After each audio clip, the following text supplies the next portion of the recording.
हमारा दूसरा टॉपिक है टाइप्स ऑफ रिसोर्स। इसके अंदर हमें रिसोर्स के टाइप्स के बारे में पढ़ना है। अब रिसोर्स के टाइप्स को 3 बेसिस पे क्लासिफाई किया गया है। कितने बेसिस पे क्लासिफाई किया गया है? 3 बेसिस पे। और वो 3 बेसिस कौन से हैं? सबसे पहला आता है on the basis of ownership, दूसरा आता है ऑन द बेसिस ऑफ री अवेलेबिलिटी, और उसके बाद आता है on the basis of distribution centre. क्या मतलब है ऑनरशिप का? ऑनरशिप मतलब मालिक, रिसोर्स का मालिक कौन है। तो रिसोर्स का मालिक कौन हो सकता है? तो उसके बेसिस पे रिसोर्सेज के 3 टाइप्स है। कौन कौन से? सबसे पहला है इंडिविजुअल रिसोर्स, दूसरा है नेशनल रिसोर्स और तीसरा है ग्लोबल रिसोर्स। इंडिविजुअल रिसोर्स किसे कहेंगे हम? ऐसा रिसोर्स जिसको कोई इंडिविजुअल पर्सन ओन करता है। कोई अगर इंडिविजुअल पर्सन है, यानी इंडिविजुअल मतलब कोई सिंगल पर्सन अगर रिसोर्स को ओन कर रहा है, उसका मालिक है, तो उसे हम कहेंगे इंडिविजुअल रिसोर्स। नेशन मतलब कंट्री, तो अगर किसी रिसोर्स को कोई कंट्री ओन कर दी है तो उसे हम क्या कहेंगे? उसे हम कहेंगे नेशनल रिसोर्स। और अगर रिसोर्स को ग्लोबल मतलब पूरा वर्ल्ड, अगर उस रिसोर्स को कोई पूरा वर्ल्ड यानी बहुत सारी कंट्रीज ओन कर दी हो तो उसे हम क्या कहेंगे? उसे हम कहेंगे ग्लोबल रिसोर्स। तो इंडिविजुअल रिसोर्स किसे कहेंगे हम? इसमें आपने क्या याद रखना है? ऑनरशिप के बेसिस पे क्लासिफाई किया है। ऑनर का मतलब मालिक, ऑनरशिप मतलब मालिक, यानी रिसोर्स का मालिक कौन है।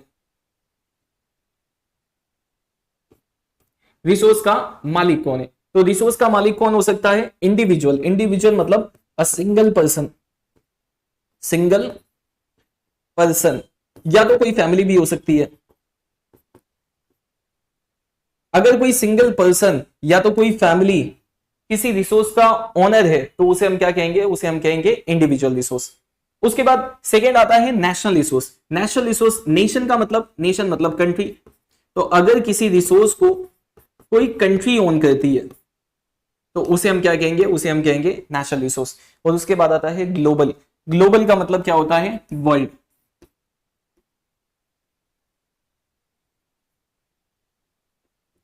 तो अगर किसी रिसोर्स को पूरा वर्ल्ड, या तो पूरा वर्ल्ड ओन करता हो या तो फिर मोर देन वन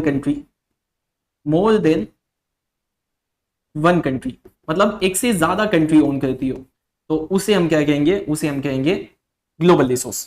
ठीक है, आइए समझ में। Resource owned by a world या तो फिर a resource can be owned by more than one countries is called global resource. National resource किसे कहेंगे हम? A resource which is owned by a country is called national resource. और individual resource किसे कहेंगे? A resource which is owned by a single person और family, तो is called individual resource. I hope सबकी definition आपको समझ में आ गई होगी। अब एग्जांपल देखते हैं हम। जैसे इंडिविजुअल रिसोर्स है तो इसके अंदर एग्जांपल में आप लिख सकते हो लैंड एंड बिल्डिंग। लैंड हो गया या कोई बिल्डिंग हो गई, तो वो सब क्या कहलाएगा? Individual resource. जैसे आपके पास कोई जमीन होगी या आपका जो घर है, बिल्डिंग है, तो उस घर के मालिक आप होंगे या आपके फादर होंगे या आपके फैमिली वाले होंगे, तो वो रिसोर्स क्या कहलाएगा? आपका घर, आपका बिल्डिंग क्या कहलाएगा? वो कहलाएगा इंडिविजुअल रिसोर्स, क्योंकि इसके ओनर आप हैं। दूसरा नेशनल रिसोर्स। नेशनल रिसोर्स मतलब ऐसे रिसोर्स जिसको एक कंट्री ओन करती हो। अब ऐसे कौन से रिसोर्स है जिसे एक कंट्री ओन कर दी है? ऐसे कौन से रिसोर्स है जिसे एक कंट्री ओन कर दी है? तो कंट्री के अंदर जो रिवर्स है, वो रिवर्स का ओनर कौन है? रिवर्स का ओनर, जैसे हमारी इंडिया में बहुत सारी रिवर्स है, गंगा, यमुना, सरस्वती, तो उसका ओनर कौन है? हमारी कंट्री है। यहां पे जो माउंटेन्स है, तो वो माउंटेन का ओनर कौन है? जाहिर सी बात है हमारी कंट्री है। तो ये सारे रिसोर्स क्या कहलाएंगे? National resource. ग्लोबल रिसोर्स मतलब ऐसे रिसोर्स जिसको एक से ज्यादा कंट्री ओन करती हो, मतलब जिसे एक से ज्यादा कंट्रीज ने मिलकर बनाया हो। अब ऐसे कौन से रिसोर्स है जिसे एक से ज्यादा कंट्रीज ने मिलकर बनाया है? जैसे कि यूनाइटेड नेशन।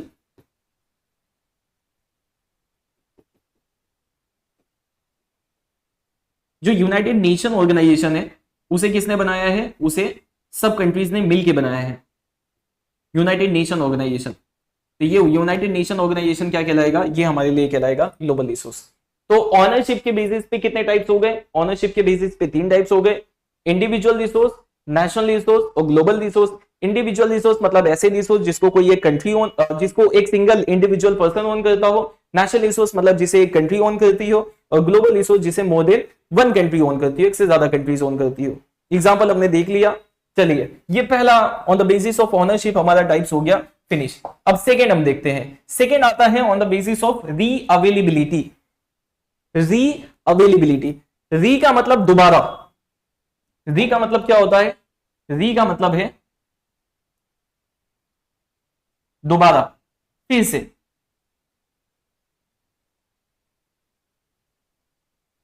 अवेलेबिलिटी का मतलब दोबारा हासिल करना, फिर से। अवेलेबिलिटी का मतलब क्या हो गया? हासिल करना। तो ऐसे रिसोर्स जिसको हम फिर से हासिल कर सके, यानी दोबारा हासिल कर सके, तो उसे हम क्या कहेंगे?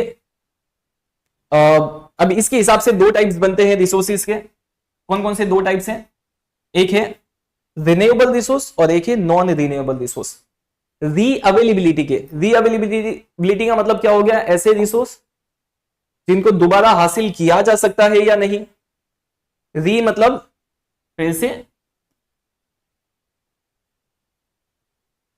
अवेलेबिलिटी का मतलब हासिल करना।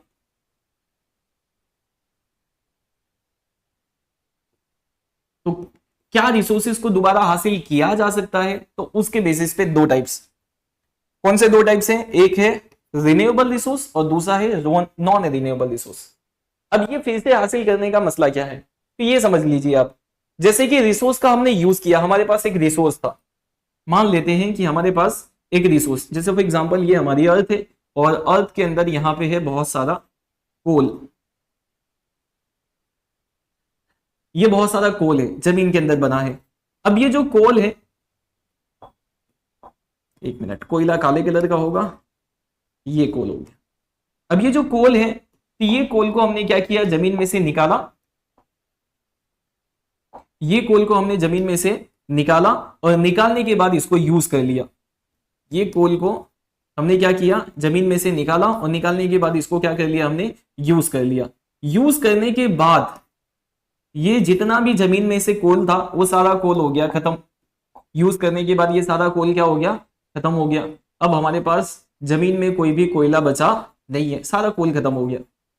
अब सारा कोल खत्म हो गया, तो क्या इस कोयले को हम दोबारा से बना सकते हैं? क्या इस कोयले को हम दोबारा बना सकते हैं? तो उसके लिए हमें यह पता होना चाहिए कि ये कोयला जमीन में बनता कैसे है। तो ये जो कोयला है ये जमीन में बनता है काफी लाखों साल के बाद। जैसे जो प्लांट्स होते हैं, जब वो प्लांट्स जमीन के अंदर दब जाते हैं, तो इसी जमीन के अंदर दबे हुए प्लांट्स, ऊपर से जमीन बहुत सारा प्रेशर लगाती है। जमीन बहुत सारा प्रेशर लगाती है और अंदर आपको पता है अंदर लावा है, और उस लावा से बहुत ज्यादा हीट निकलती है। उस लावा से, मैग्मा से, ये मैग्मा है,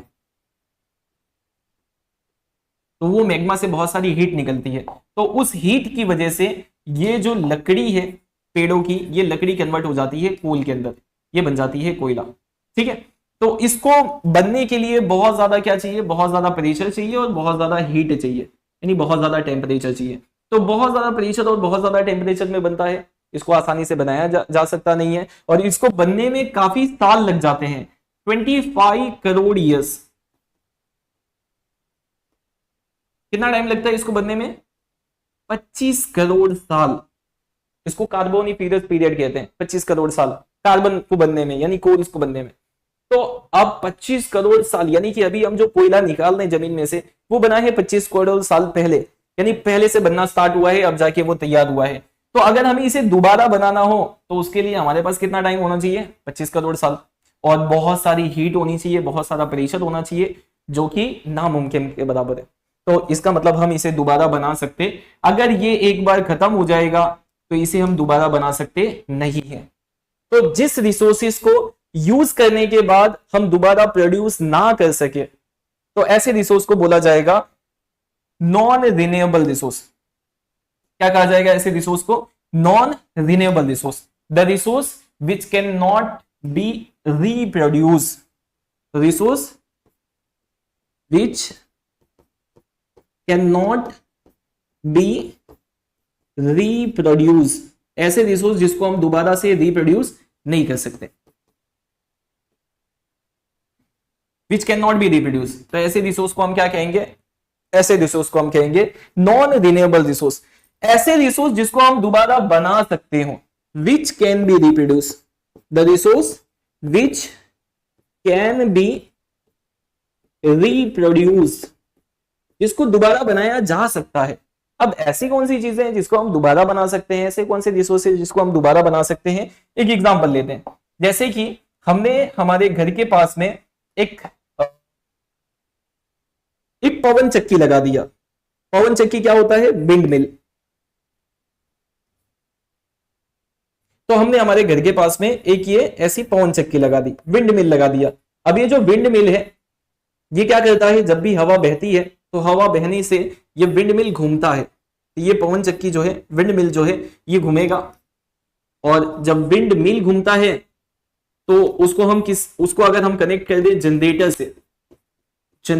से, तो जनरेटर क्या करेगा? इलेक्ट्रिसिटी जनरेट करेगा। इसके घूमने की वजह से जनरेटर इलेक्ट्रिसिटी जनरेट करेगा। तो जैसे मान लो कि आज हवाएं बही, और हवाएं बही तो उसके साथ साथ ये विंड मिल भी घूमा, और विंड मिल घूमा तो उससे जनरेटर ने क्या जनरेट किया? इलेक्ट्रिसिटी जनरेट किया। तो उस इलेक्ट्रिसिटी को हम क्या करेंगे? उस इलेक्ट्रिसिटी को हम स्टोर कर लेंगे एक बैटरी के अंदर। ये एक बैटरी हो गई, और इस बैटरी में हमने क्या किया? वो इलेक्ट्रिसिटी को स्टोर कर लिया। अब ये बैटरी में हमने स्टोर कर लिया, तो इस बैटरी की जो इलेक्ट्रिसिटी है उसको हम घर पे यूज करेंगे, उसे पंखे, टीवी वगैरह ये सब चीजें चलाएंगे। अब वो सब हमने चलाया, उसकी वजह से ये बैटरी जो है, इसमें जितनी भी पावर थी इलेक्ट्रिसिटी की, वो सारी पावर हो गई खत्म, पावर डाउन हो गई इसकी। अब पावर डाउन हो गई तो क्या अब हम दोबारा इसको चार्ज कर सकते हैं? क्या दोबारा से हम ये विंड मिल के जरिए से इलेक्ट्रिसिटी जनरेट कर सकते हैं? हाँ या ना? जी बिल्कुल कर सकते हैं। अब ये जैसे पंखा आज हवा चलने की वजह से ये घूमा था, कल फिर से हवा चलेगी, कल फिर से ये पंखा घूमेगा, कल फिर से हम जनरेटर से इलेक्ट्रिसिटी जनरेट करेंगे, और फिर वो इलेक्ट्रिसिटी को हम सेव करेंगे, स्टोर करेंगे ये बैटरी में। ये बैटरी से फिर दोबारा से हम एनर्जी को यूटिलाइज कर पाएंगे। यानी कि यहां पे हमने क्या किया? एक बार एनर्जी बनाई विंड मिल के जरिए से, और उसको यूटिलाइज किया, वो एनर्जी खत्म हो गई, और फिर दोबारा से हमने क्या किया? दोबारा से हमने कल फिर से वही एनर्जी जनरेट की। मतलब यहां पे एक बार जो एनर्जी हम बना दें, रिसोर्स बना दें, उसको दोबारा से हम रिप्रोड्यूस कर पा दें। तो दोबारा से रिप्रोड्यूस कर पा दें तो वो हमारे लिए क्या कहलाएगा? वो हमारे लिए कहलाएगा रिन्यूएबल रिसोर्स। यानी रिन्यूएबल रिसोर्स मतलब ऐसे रिसोर्स जिसको दोबारा से रिप्रोड्यूस किया जा सकता है। आई होप आपको पता चल गया होगा कि किसे हम रिन्यूएबल रिसोर्स कहेंगे और किसे हम नॉन रिन्यूएबल रिसोर्स कहेंगे। ठीक है, तो एग्जांपल क्या आएगा? रिन्यूएबल रिसोर्स में क्या क्या एग्जांपल आएगा? एक तो ये विंड एनर्जी, दूसरा solar energy, wind energy, solar energy, biogas. अच्छा, एक जंगल है, जंगल भी तो हमारे लिए रिसोर्स है ना, फॉरेस्ट, फॉरेस्ट हमारे लिए रिसोर्स है। अगर हमने ये सारे पेड़ों को काट दिया, जंगल को हमने खत्म कर दिया, सारे पेड़ों को काट दिया, इससे जो भी लकड़ियां वगैरह, टिम्बर वगैरह था सब निकाल दिया हमने, अब जंगल हो गया खत्म। तो क्या ये जंगल को हम दोबारा से बना सकते हैं? क्या प्रोड्यूस कर सकते हैं या नहीं कर सकते? कर सकते हैं या नहीं कर सकते, ये आपको बताना है। अगर इसको दोबारा से रिप्रोड्यूस किया जा सकता है तो ये कहलाएगा रिन्यूएबल, अगर नहीं किया जा सकता है तो ये कहलाएगा नॉन रिन्यूएबल। अब आपने कमेंट करके ये बताना है कि ये जो जंगल है हमारा, फॉरेस्ट है, क्या फॉरेस्ट रिन्यूएबल रिसोर्स है या नॉन रिन्यूएबल रिसोर्स है? जल्दी से कमेंट करके बताइए। चलिए हम आगे देखते हैं। आगे उसके बाद आखिरी आता है on the basis of distribution centre. Distribution centre के बेसिस पे रिसोर्स के टाइप। अब डिस्ट्रीब्यूशन सेंटर क्या होता है? डिस्ट्रीब्यूशन सेंटर मतलब वो रिसोर्स कहां पे मौजूद है, डिस्ट्रीब्यूट है मतलब कौन सी जगह पे वो रिसोर्स मौजूद है। डिस्ट्रीब्यूशन सेंटर, सेंटर मतलब कौन सी जगह पे, कौन से एरिया में, यानी कहां पे वो अवेलेबल है, कहां पे मौजूद है, रिसोर्स कहां पे है, ठीक है, कौन से एरिया में है। तो उसके हिसाब से रिसोर्स के 4 टाइप्स बनते हैं। कौन से 4 टाइप्स बनते हैं? ये कौन कौन से हैं? सबसे पहला है यूनिवर्सल रिसोर्स, दूसरा है जनरली अवेलेबल रिसोर्स, तीसरा रेयर रिसोर्स, और चौथा सॉलिटरी रिसोर्स। क्या मतलब है इसका? यूनिवर्सल रिसोर्स, सब यूनिवर्सल, यूनिवर्सल मतलब ऐसा रिसोर्स जो हर जगह पे हो, हर जगह मतलब एवरीडे, हर एक जगह पे हो, कहीं पे भी आप चले जाओ दुनिया में, हर जगह पे वो मिल जाएगा। तो ऐसे रिसोर्स को क्या बोलेंगे हम? यूनिवर्सल रिसोर्स, जो कहीं पे भी मिल जाए। दूसरा आता है generally available resource. Generally available, generally available, generally मतलब इजीली, अवेलेबल मतलब मिल जाए, यानी ऐसा रिसोर्स जो हमें इजीली मिल जाए, इजीली अवेलेबल हो। तो ऐसे रिसोर्स को हम क्या बोलेंगे, ऐसे रिसोर्स को हम बोलेंगे जनरली अवेलेबल रिसोर्स, जो इजीली मिल जाए, जिसको ज्यादा ढूंढना ना पड़े, ज्यादा मेहनत ना करनी पड़े। रेयर रिसोर्स, रेयर मतलब जो बहुत कम हो, रेयर का मतलब होता है कम होना, यानी लिमिटेड होना। ऐसे रिसोर्स जो बहुत लिमिटेड हो, जो बहुत कम हो, रेयर। तो ऐसे रिसोर्स को क्या कहेंगे हम, रेयर रिसोर्स, जो लिमिटेड हो, बहुत लिमिटेड जगह पे पाए जाते हो। सॉलिटरी, ये तो बहुत ही ज्यादा रेयर होता है। सॉलिटरी रिसोर्स मतलब ऐसे रिसोर्स जो पूरी दुनिया में सिर्फ एक या दो जगह पाया जाए, पूरी दुनिया में जो सिर्फ एक या दो दो जगह पाया जाए, वन और two place in the world.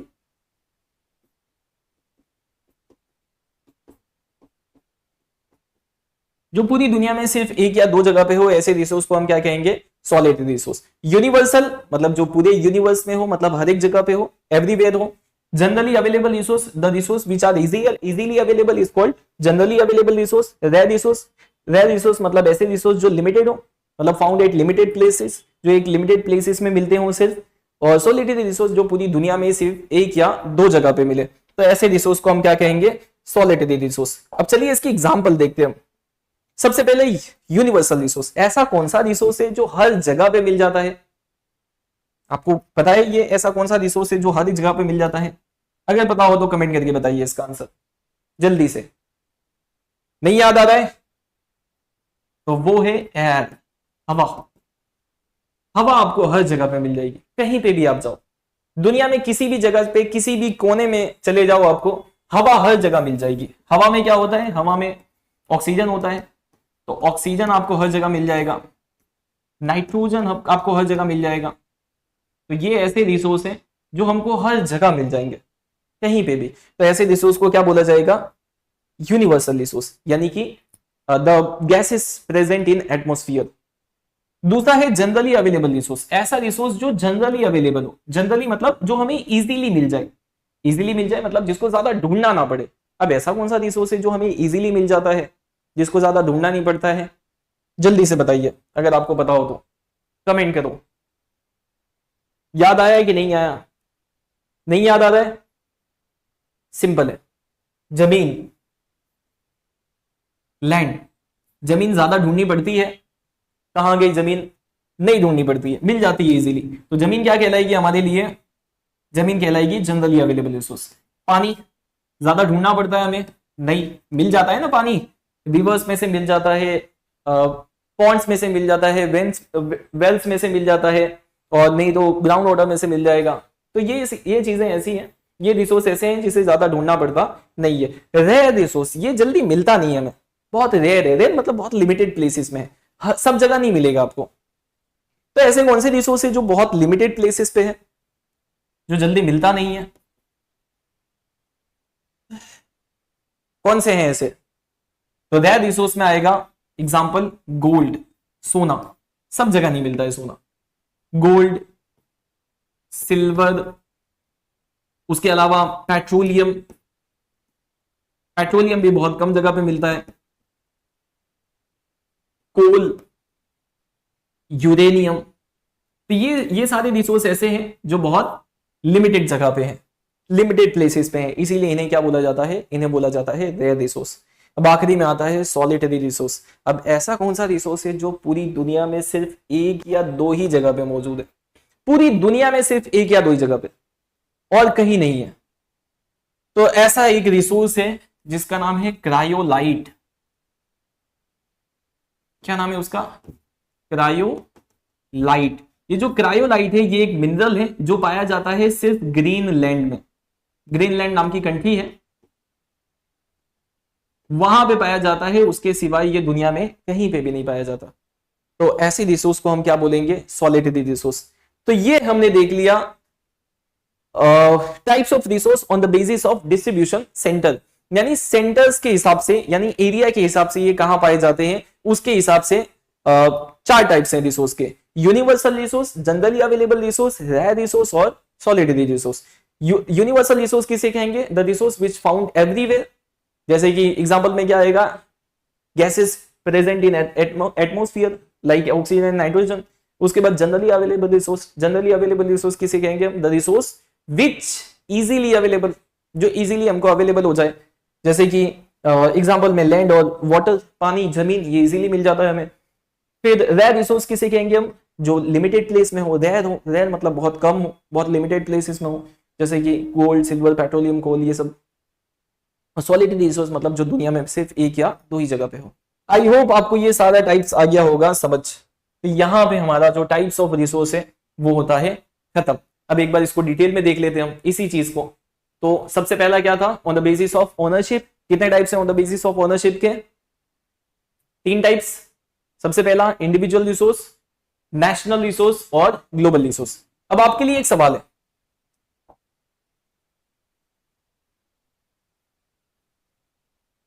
सवाल ऐसा है, resource which owned by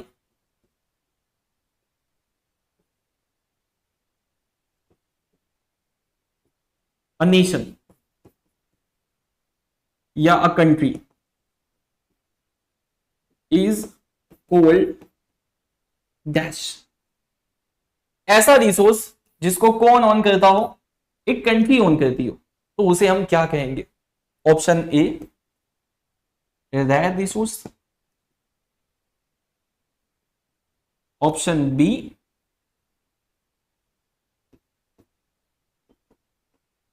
individual resource,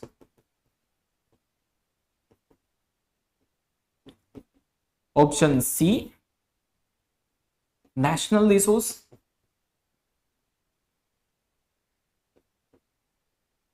या ऑप्शन डी ग्लोबल रिसोर्स।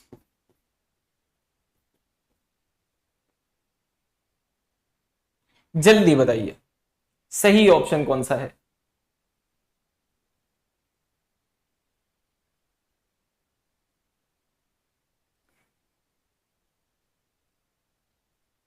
क्या आएगा जवाब, rare resource, individual resource, national resource या ग्लोबल रिसोर्स। जल्दी से कमेंट कीजिए। तो इसका सही आंसर है ऑप्शन सी नेशनल रिसोर्स। ऐसा रिसोर्स जो एक कंट्री ओन करती हो उसे हम क्या कहेंगे, उसे हम कहेंगे नेशनल रिसोर्स। चलिए, individual resource on the basis of ownership तीन टाइप्स हैं, इंडिविजुअल, नेशनल और ग्लोबल। इंडिविजुअल किसे कहेंगे, इंडिविजुअल रिसोर्स मतलब ऐसे resource own by a individual, यानी कि जिसको कोई एक इंडिविजुअल पर्सन ओन करता हो, जैसे लैंड एंड बिल्डिंग, तो उसे हम कहेंगे इंडिविजुअल रिसोर्स। जैसे कि आपका घर मकान हो गया, या आप या उसकी आपकी फैमिली ओन करती होगी। दूसरा आता है नेशनल रिसोर्स। नेशनल रिसोर्स मतलब ऐसे रिसोर्स जिसको ओन करती हो कोई कंट्री, जैसे कि आर्मी हो गई, इंटरनेशनल ट्रेड हो गया, तो ये आर्मी कौन ओन करती है, इंडियन आर्मी है, तो उसको इंडियन कंट्री ओन करती है, तो ये क्या कहलाएगा, नेशनल रिसोर्स। और ग्लोबल रिसोर्स, ग्लोबल रिसोर्स मतलब ऐसे रिसोर्स जिसको बनाया गया है ह्यूमन के वेलफेयर के लिए, ह्यूमन के वेलफेयर के लिए बनाया गया है, जिसको कौन यूज कर, जिसे बहुत सारी कंट्रीज ने मिलकर बनाया है, एक से ज्यादा कंट्री ओन करती है, जैसे WHO है, WTO है, ये किसके अंदर में आता है, ये आता है यूनाइटेड नेशन के अंदर। तो यूनाइटेड नेशन को बहुत सारी कंट्रीज ने मिलकर बनाया है, इसीलिए ये क्या कहलाएंगी, ग्लोबल रिसोर्स। चलिए, ये पहला टाइप्स हो गया खत्म। उसके बाद दूसरा आता है ऑन द बेसिस ऑफ री अवेलेबिलिटी। चलिए, इसमें भी एक क्वेश्चन है आपके लिए।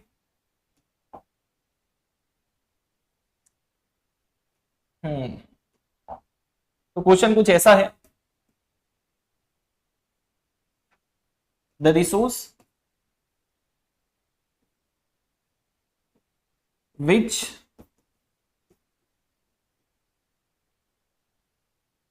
the resource which can be reproduced, the resource which can be reproduced are called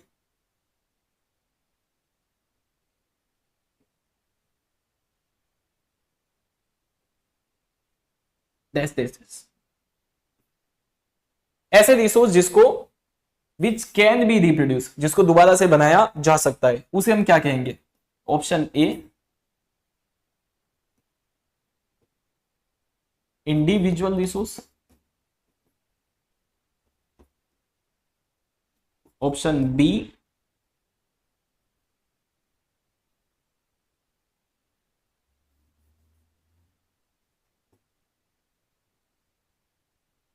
renewable resource, option C rare resource, या option D universal resource.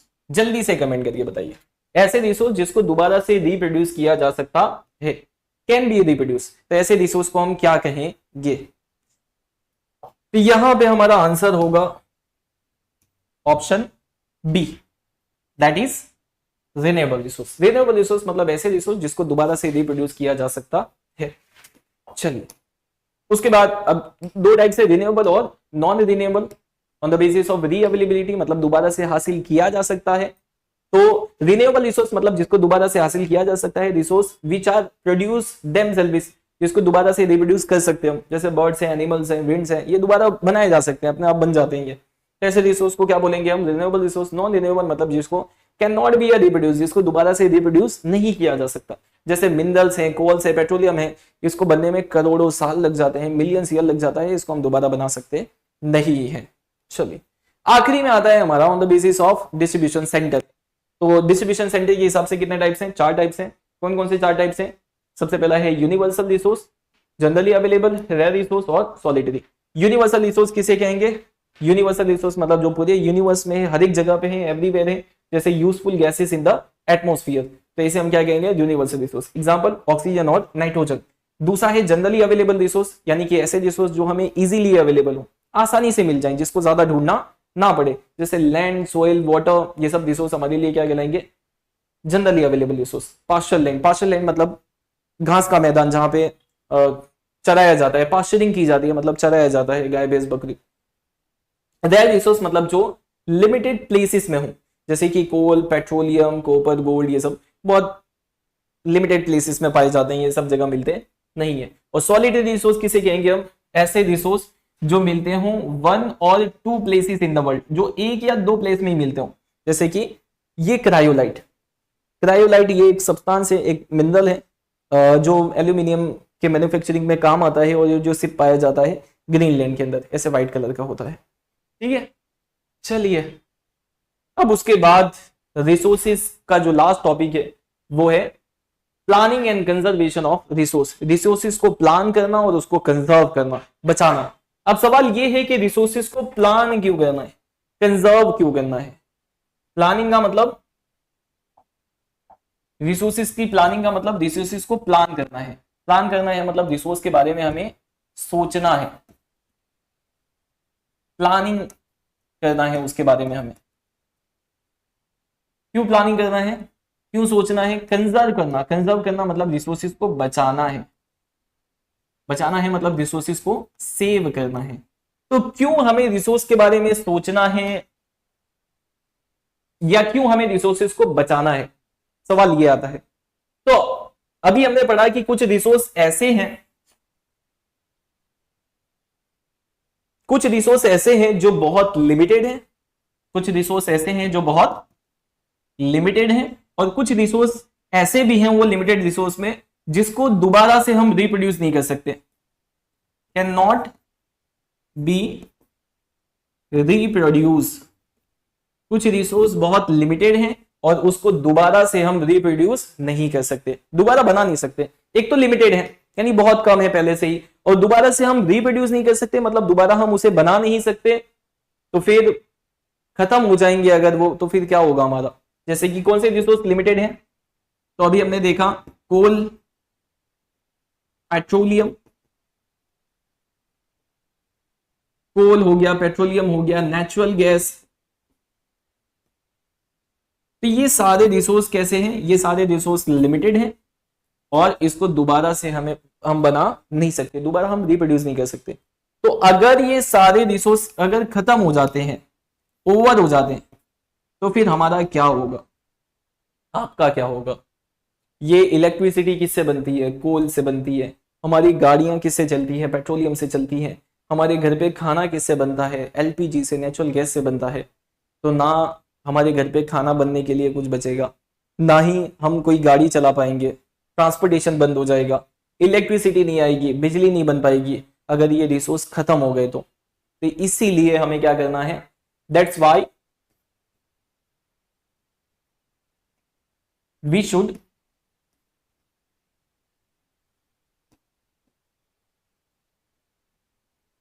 Conserve the resources, इसीलिए हमें रिसोर्सेस को बचाना है। आई होप आपको पता चल गया होगा कि रिसोर्सेस को क्यों बचाना है। आई होप आपको पता चल गया होगा रिसोर्सेस को क्यों बचाना है। अब सवाल ये है कि ये तो हमें पता चल गया कि रिसोर्सेस को क्यों बचाना है, पर सवाल ये है कि बचाएंगे कैसे, कैसे बचाएंगे हम। तो उसी के बारे में दिया है कि हमें रिसोर्सेस का प्लान करना है और उसको कंजर्व करना है। कैसे करेंगे हम वो देख लेते हैं। हम रिसोर्सेस को कैसे बचाना है। अब देखो, रिसोर्सेस से ही हमारी नीड्स पूरी होती है। ह्यूमन की जो नीड्स है वो किससे पूरी होती है, रिसोर्सेस से। पर मसला क्या है, दिक्कत क्या है, रिसोर्सेस, हमारी नीड्स जो है वो अनलिमिटेड है, कभी खत्म नहीं होती, और बेचारे जो रिसोर्सेस हैं वो लिमिटेड है, जो खत्म हो जाएंगे। तो फिर करें क्या, करें तो करें क्या, क्या कर सकते हैं हम। आइए देखते हैं क्या कर सकते हैं, कैसे बचा सकते हैं इनको। तो उसके लिए हमें क्या करना है, रिसोर्सेज जो लिमिटेड है, जिनको दोबारा बनाया जा सकता, नॉन रिन्यूएबल मतलब जिसको दोबारा बनाया जा सकता नहीं है, तो उसका हमें यूज करना है ओनली तभी जब बहुत ज्यादा नेसेसरी हो, जब उसकी बहुत ज्यादा जरूरत हो। जैसे आपने पढ़ा होगा बचपन में कि अगर आपको कहीं पास में ही अगर कोई सामान लेने जाना है, दूध लेने जाना है, पास में ही 10 कदम 15 कदम बाद दुकान है, तो आप पैदल जाइए, गाड़ी लेके मत जाइए। पास में ही ट्यूशन है तो आप पैदल आइए ट्यूशन के लिए, गाड़ी का इस्तेमाल ज्यादा ना करें। अगर आपको लाइट पंखे की जरूरत नहीं है तो उसको स्विच बंद कर दें, ठीक है। तो इस तरीके से हम क्या कर सकते हैं, रिसोर्सेज को बचा सकते हैं। जो रिसोर्स लिमिटेड है, नॉन रिन्यूएबल है, तो जब उसकी जरूरत हो, नेसेसरी हो, तभी उसको यूज करना है, अदरवाइज उसको यूज करना नहीं है। इस दूसरा, जो रिसोर्स बहुत चीपर है और इजीली अवेलेबल है, इजीली अवेलेबल वाले रिसोर्स हमने देखा, कौन से रिसोर्स इजीली अवेलेबल होते हैं, आसानी से मिल जाते हैं, वो है जमीन, वाटर, ये हमें आसानी से मिल जाता है, इसे ज्यादा ढूंढना पड़ता नहीं है। तो मसला क्या है, हम फिर इसको ज्यादा वेस्ट करते हैं, पानी को हम बर्बाद करते हैं, वाटर को पॉल्यूट करते हैं, रिवर्स को हमने आज कितना पॉल्यूट कर दिया है। तो इजीली अवेलेबल है और सस्ते हैं, इसीलिए हम उसको बहुत ज्यादा यूज करते हैं, बहुत ज्यादा यूज करते हैं। तो हमें ऐसा करना चाहिए नहीं। तो जो चीपर हो, सस्ते हो, इजीली अवेलेबल हो, आसानी से मिल जाए, उसे हम वेस्ट नहीं करना है, बर्बाद नहीं करना है, ठीक है। और क्या कर सकते हैं हम, जो रिसोर्स लिमिटेड क्वांटिटी में है, लिमिटेड मतलब बहुत कम है, जैसे कोल हो गया, पेट्रोलियम हो गया, वो बहुत कम है, तो उनको क्या करना है, हमें कंजर्व करना है। कंजर्व करना मतलब बचा के रखना है, ज्यादा यूज नहीं करना है, ठीक है। उसके अलावा और क्या कर सकते हैं हम, अल्टरनेटिव ऑप्शन फाइंड करना है हमें। क्या फाइंड करना है हमें, फाइंडिंग अल्टरनेटिव। जैसे कि फॉर एग्जांपल हम कोल से बिजली बनाते हैं, तो उसके अलावा और क्या क्या ऑप्शन है जिससे हम इलेक्ट्रिसिटी बना सकते हैं। कोयले के अलावा और क्या क्या हमारे पास ऑप्शन है जिससे हम इलेक्ट्रिसिटी बना सकते हैं। तो और क्या है, तो पानी से भी हम इलेक्ट्रिसिटी बना सकते हैं, हाइडल पावर प्लांट के जरिए से, या सोलर से भी हम इलेक्ट्रिसिटी बना सकते हैं, या विंड मिल से भी हम इलेक्ट्रिसिटी बना सकते हैं। तो ये सारे उसके अदर ऑप्शन है। तो ये सब ऑप्शन फाइंड करना चाहिए और उसको यूज करना चाहिए, ताकि हमारा कोल बच जाए, कोयला बच जाए हमारा, ठीक है। और क्या करना चाहिए हमें, और लॉज शुड बी फॉर्म्ड, कानून बनाना चाहिए, लॉज बनाना चाहिए। क्या लॉज बनाना चाहिए, किसके लिए, for the conservation of resource, resources को बचाने के लिए लॉज बनाना चाहिए। जैसे गवर्नमेंट ने लॉज बनाए बहुत सारे कि आप ग्राउंड वाटर को ज्यादा एक्सट्रैक्ट नहीं कर सकते, पेड़ों को काट नहीं सकते हो, और भी बहुत सारे लॉज बनाए गवर्नमेंट ने। तो वो लॉज बनाने से क्या फायदा होगा, उस लॉज बनाएंगे हम, उसको क्या करेंगे, इन्फोर्स करेंगे, स्ट्रिक्टली उसको इन्फोर्स करेंगे, यानी लागू करेंगे, ताकि लोग रिसोर्सेज को ज्यादा वेस्ट ना करें। तो ये सारी चीजें कर सकते हैं हम। और आखिरी में पब्लिक अवेयरनेस, पब्लिक को अवेयर कर सकते हैं हम, लोगों को अवेयर कर सकते हैं कि रिसोर्सेज को ज्यादा यूज ना करें, जितनी जरूरत हो उतना ही रिसोर्स को यूज करें। आपको भी मैं अवेयर करता हूं कि आज के बाद आप भी रिसोर्सेज को ज्यादा यूज ना करें, वेस्ट ना करें, जितनी जरूरत हो उतना ही यूज करें। अगर पास में ही कहीं जाना हो आपने तो पैदल चले जाएं, ठीक है, गाड़ी लेके ना जाएं, साइकिल का यूज करें। तो ये सारी चीजें करके हम रिसोर्सेज को बचा सकते हैं। तो this is called planning and conservation of resource. I hope आपको ये टॉपिक समझ में आ गया होगा।